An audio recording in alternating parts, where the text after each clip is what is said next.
Great Lakes Center for Estate Planning here in Northern Michigan. Happy Leap Day, everyone. And of course, we have an extra guest here tonight. So, Marianne, do you want to introduce Michelle? Yeah, I'm happy to. I'm so thankful that Michelle joined us on our live stream today as our guest. This really introduces a very advanced topic in estate planning, and it has to do with caring for your special needs person in your family, which can be daunting during life. But when you think about what needs to occur after the death of a caregiver, Michelle is so well versed. She's recognized nationally as being a top lawyer in this area. And I'm not going to waste a lot of the time because I think, Michelle, you have so much to share tonight. So without putting you on the spot, I'm going to ask you to introduce yourself and Sure. give us a little information. Well, thanks, Marianne. I'm really delighted to be here and to share anything that might help families who are dealing with a loved one or planning or thinking about planning or, I need to get to it. I know that, just a little bit about me is that I founded Michigan Law Center in 2010, and I've been in private practice for over 25 years.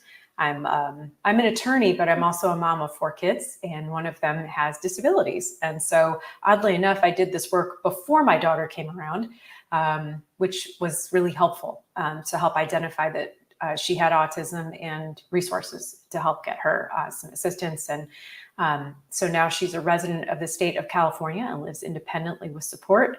And so she's living her best life, which is awesome. And that's what everybody wants to hear, right? That is dealing with this, that has a child with disabilities.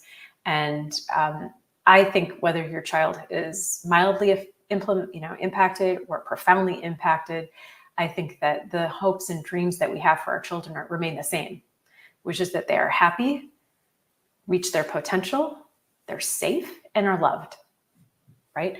And so that is the essence of what a special needs plan does, right? We want that for all of our children, but for children that have special needs, it takes a little more effort, more planning, more structure. And so that's what I've been doing the past 25 years. And that's really the focus of my practice. You can check out more information on MichiganLawCenter.com, but otherwise, I think that's my passion. That's what I love doing every day. I know, Marianne, you and I talk to a lot of lawyers, and most of them are pretty miserable. They don't like what they do. We're good.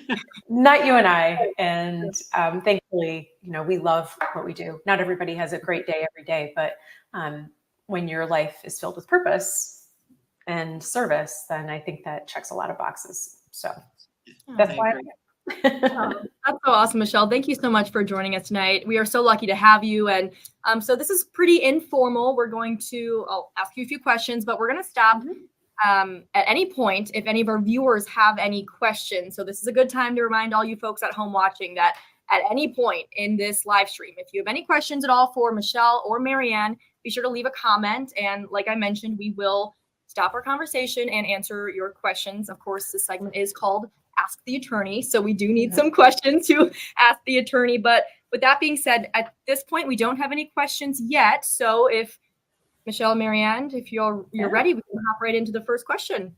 Sounds Absolutely. great.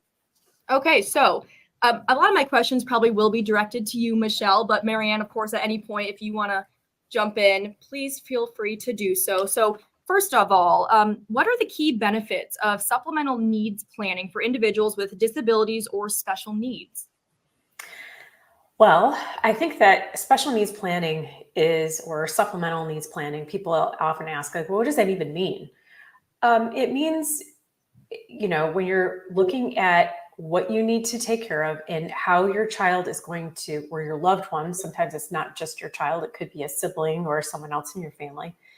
It's what do I need to make sure is in place if something happens to me, whoever their key advocate is. Sometimes it's the person with disabilities themselves who acquired a disability later in life, saying, how do I get care? How do I get everything I need? How do I preserve government benefits that I might need in order to help take care of what I need to do? So the special needs planning could be, different aspects. Most of the time when either Marianne or I are working on a case, it has to do with parents who are planning for a loved one. And often I think one of the biggest mistakes is that parents wait too long. It's never too late, but it's never too early to start planning. Because if there's one thing that we learned about COVID is that all we know is that things change, to expect the unexpected. And so when you are dealing with a loved one with special needs, really the earlier you start planning, the better the plan becomes, because this isn't something that you can just set and forget. It's something that you have to look at over time. But one of the key benefits of doing this planning in advance is that you're looking at developing a framework of checks and balances, because quite often we're dealing with someone who cannot advocate for themselves necessarily. Banking or more sophisticated planning or investments are challenging. And if you leave these to be unregulated, where no one's looking out for this person with disabilities, you're leaving a lot to chance. And I know Marianne and I have had a lot of discussions about this and how you create that. It's like, okay, is there a professional trustee or is it family? Should it be family, right? So let's look at creating, what do those checks and balances look like? And can we make it cost effective, which is of course a huge consideration. One of the other things that we're concerned about with special needs planning is protection from creditors and predators, right? We don't want someone, credit card companies coming after any of these assets, or an ex-spouse, right, having access to this, or anyone that might come into our child's lives when we're not here to make sure that they're safe and protected. And so that's a big safeguard that we can help put in place. And one of the most important reasons, but not the most important reason, the most important reason is that the purpose of the trust is there to help enhance that person's life. But one of the primary methods that we do is make sure that the Special Needs Trust preserves government program eligibility. So the world of public benefits is a complicated one, and it's often the intersection of federal benefits like Social Security or Medicare, along with state benefits that could be anything, or private health insurance. It could be pensions, IRA benefits, or 401k, and making sure that all of those things that we can tap into are balanced. Where we try to achieve a balance between public benefits like Medicaid, right, and private dollars that might be in the form of assets that are left to someone in a trust. So what that really looks like in real life is that if your child can't live alone without support, who pays for that, right? Well, usually it's Medicaid, and there might be an asset limit. And so you say the person could only have $2,000 in their name. Everything else that you want to leave them really has to be in a special needs trust. And so we all recognize that government benefits don't pay for everything that someone might need to not just survive, but thrive in life.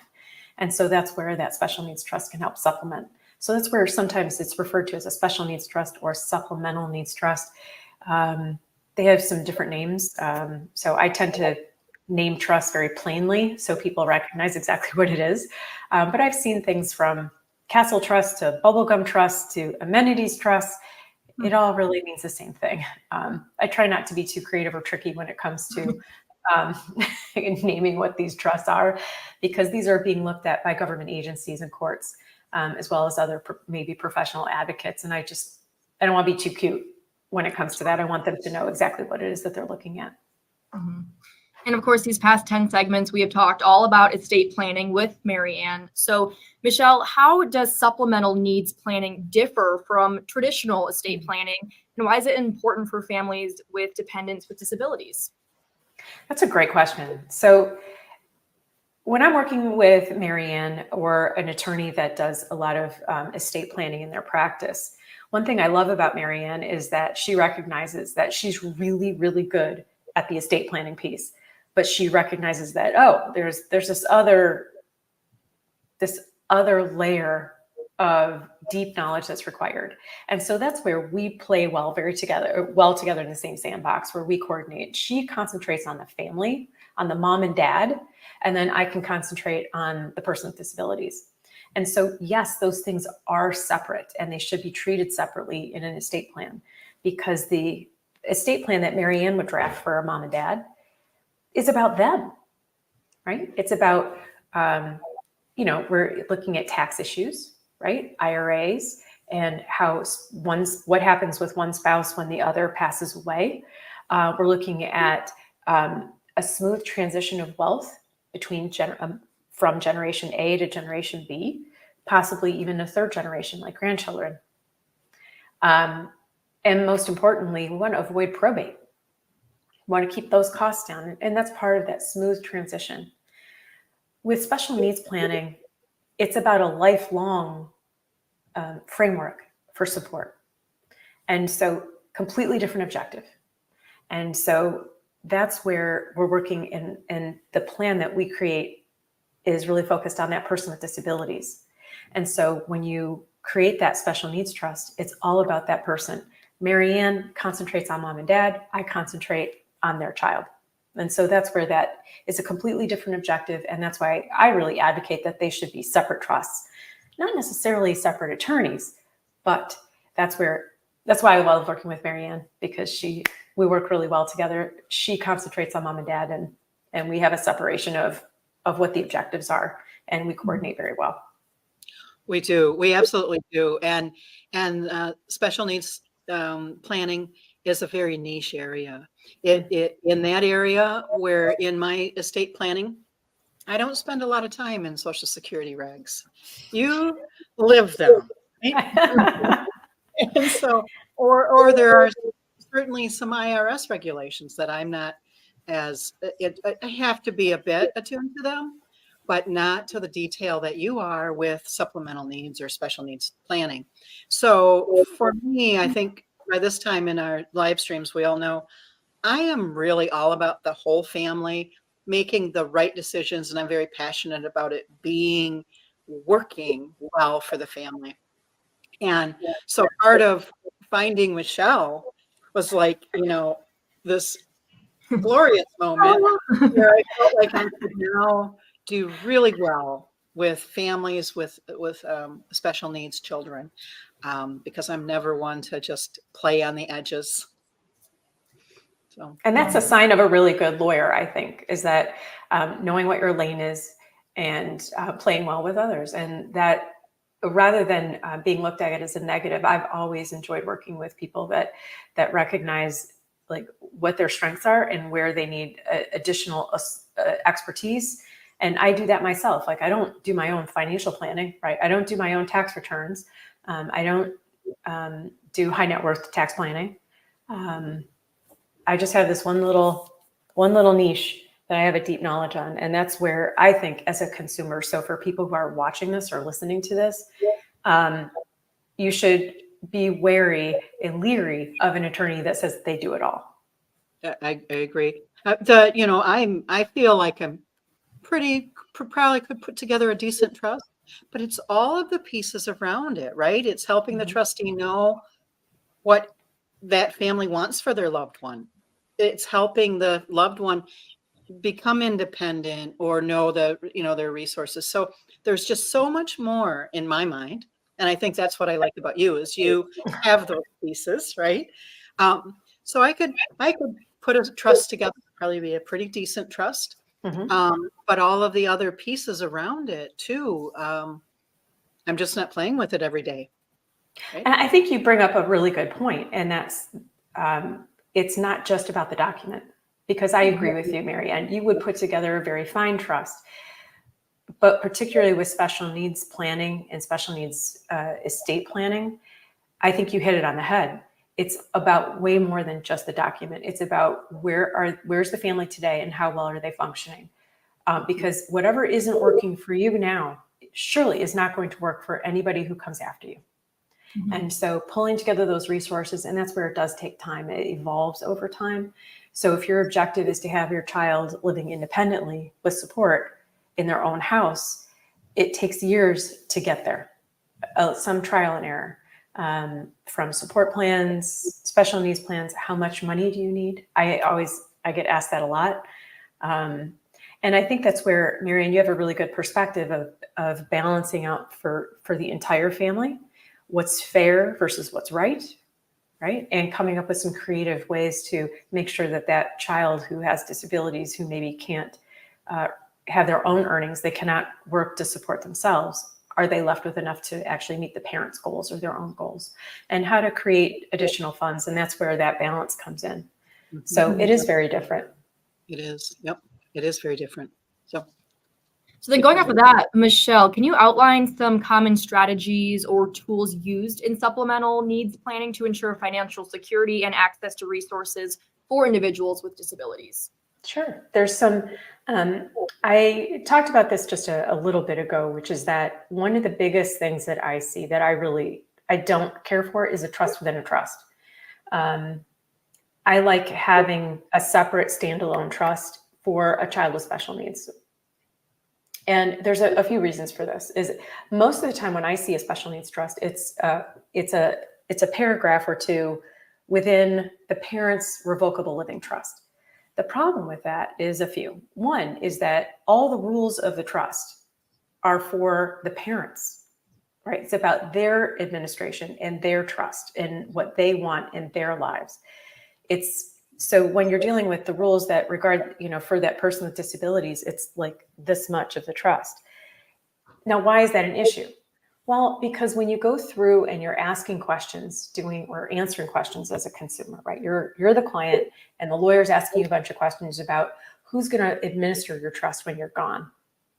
Well, the person that you would want administering your trust, what is their objective? What is their goal, right? Usually it's liquidating and dispersing the money, right? With a special needs trust, that's not the case.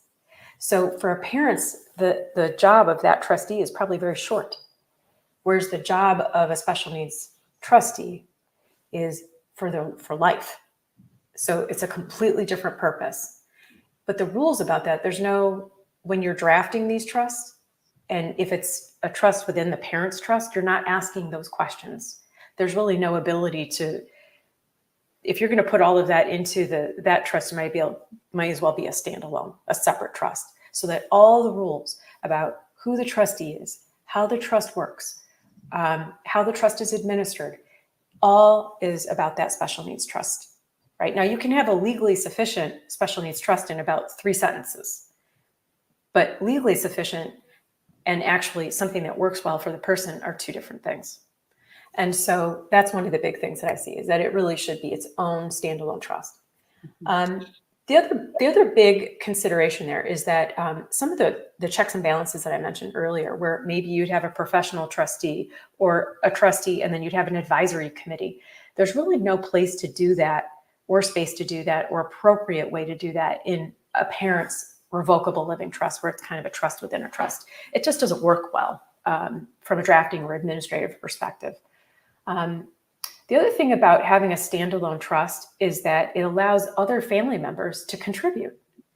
So if you have like a grandma, right, grandparents, or you have siblings, where I've seen this a number of times, where we have a gap in age and you've got some older siblings that are very successful and want to, or other family members, aunts, uncles, anybody that wants to distribute money to or leave money to a family member with disabilities, having a standalone trust gives them a way to do it, and already has that framework in place.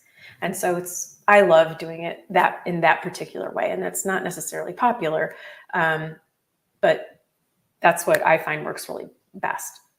It's also great when you are looking to administer it. So something happened, mom and dad are gone, and you're looking at, okay, what do I do now, right?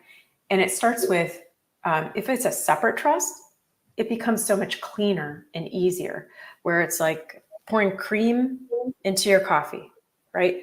Mom and dad's trust makes a distribution, and they do their job, they complete their job, they liquidate the assets, they gather them, and they are ready to write out a check. Who do they write it to?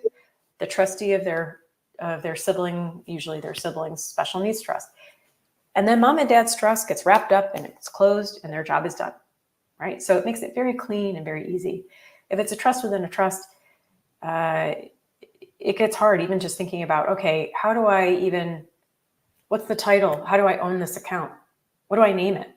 It gets very confusing just from the get-go.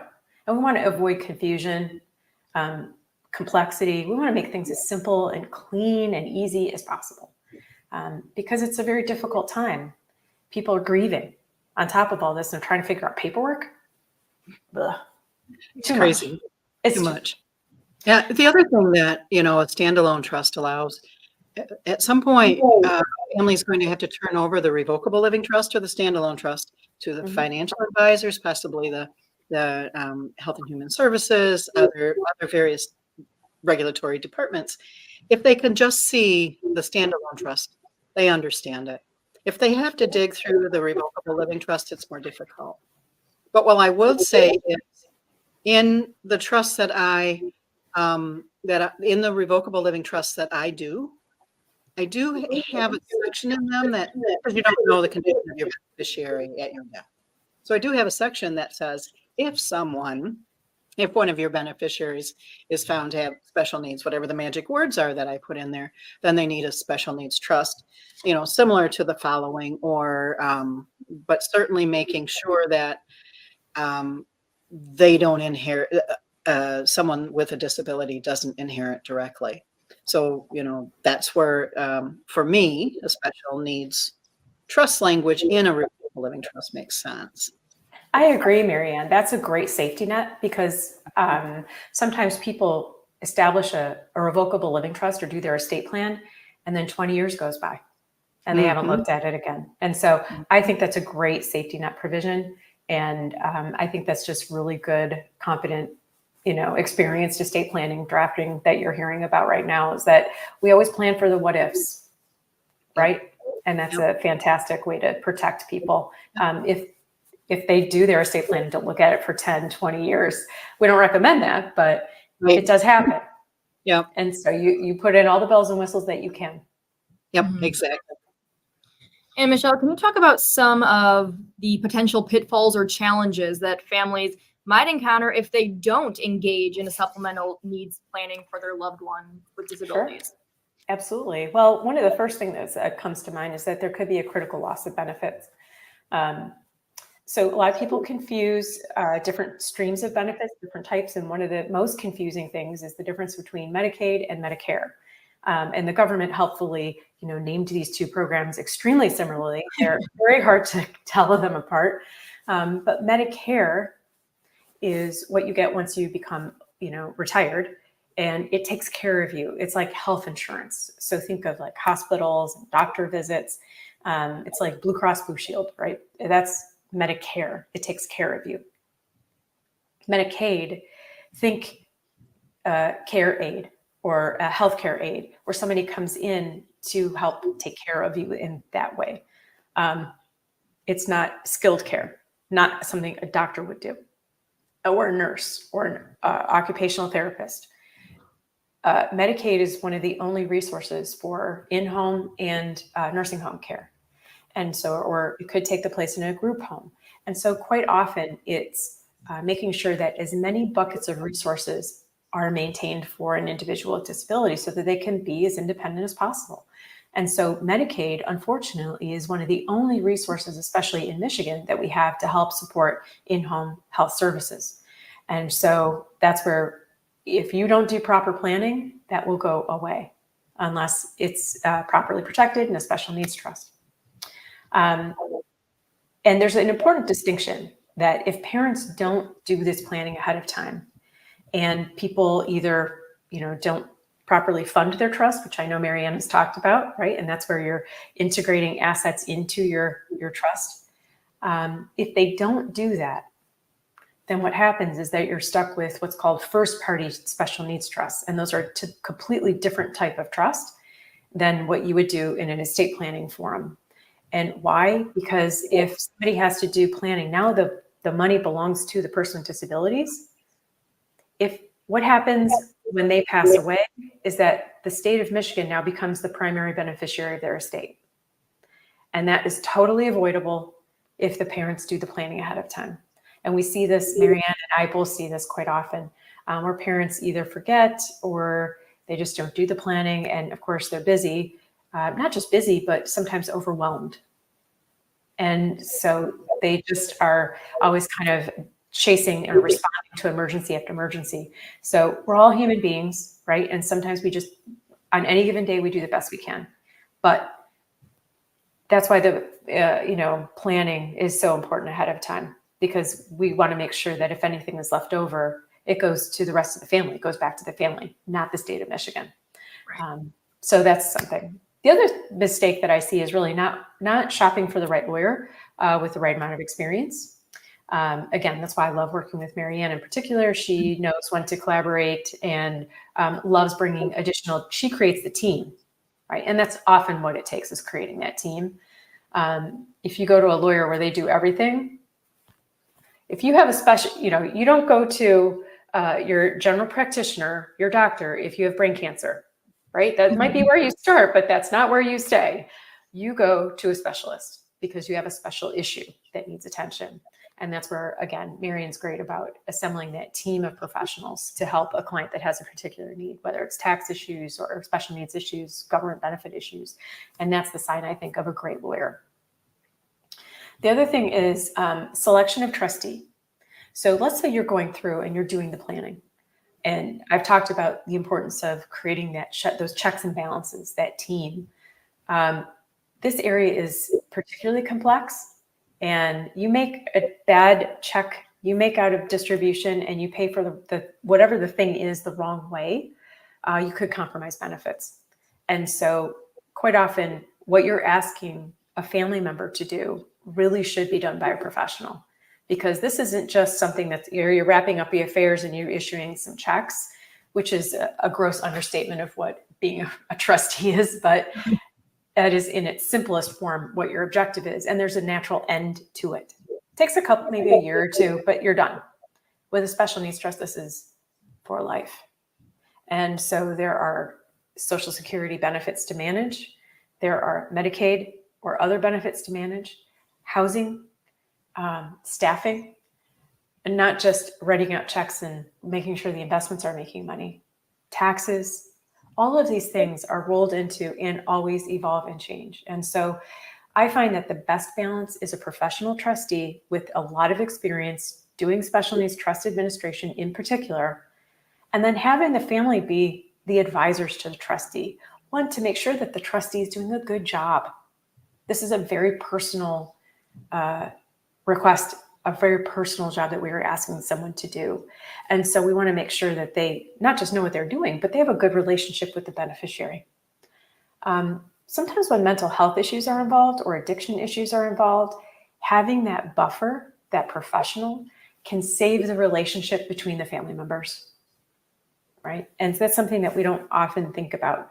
And yes, there is a cost to having a professional, right? Which may or may not be possible, just depends on the situation. But that's where a good experienced estate planner will offer up some suggestions and options that are suitable to that particular family's needs. The other issue is, Marianne, maybe you could talk about this. And sometimes parents want to naturally either restrict how much is going into the special needs trust or being left to the person with disabilities, or they want to make too big a share or at least it's perceived as being too big a share by the other beneficiaries. So maybe you could talk about how you talk to families about that. Absolutely. It's a very tough balance for some families, right? It's a hard decision. You have just so much funds. You don't want the other child or children to feel left out or diminished in any way.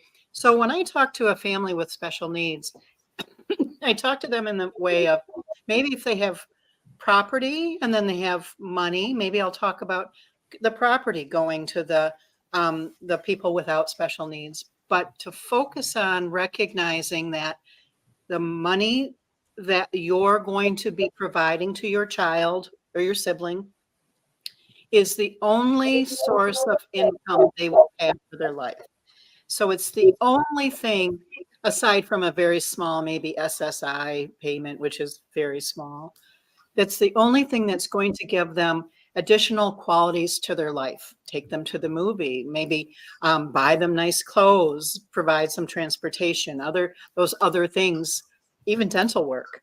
So I really talk to the parents about focusing on making sure that the supplemental needs or the special needs person has enough, recognizing the trajectory of their life.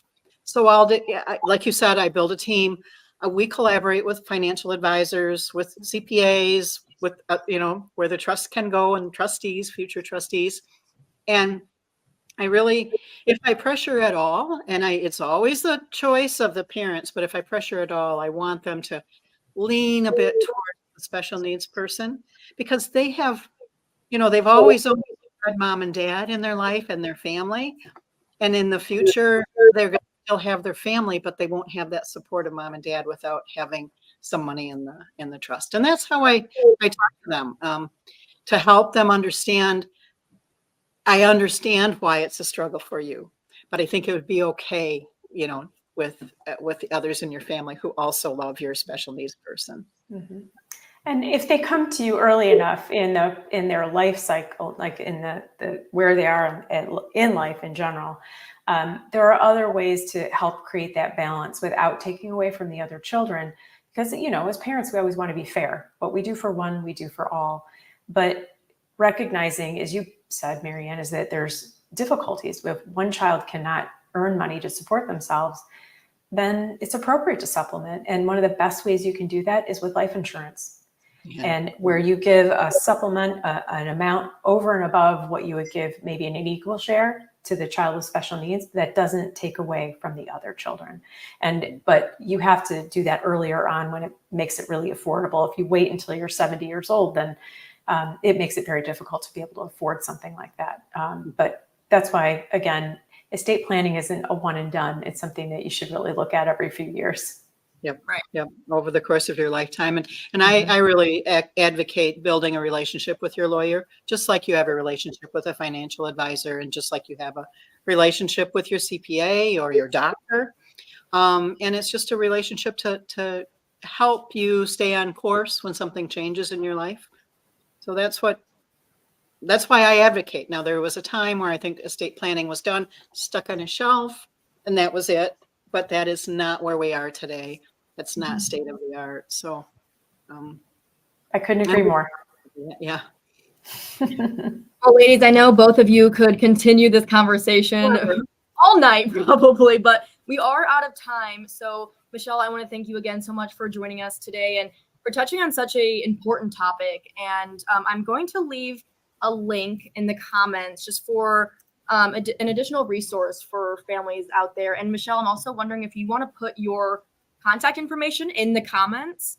So if anyone does want to reach out to you, they can do that. I also have Marianne's contact information in the description of this post. So anything else that you ladies want to say before we do wrap it up? I just want to thank Marianne and you, Maya, for having me here. It's always a delight to share this information with people that need it, which I don't think that there's enough out there. So the link is to the NOLA Press book, Securing Your Child's Financial Future.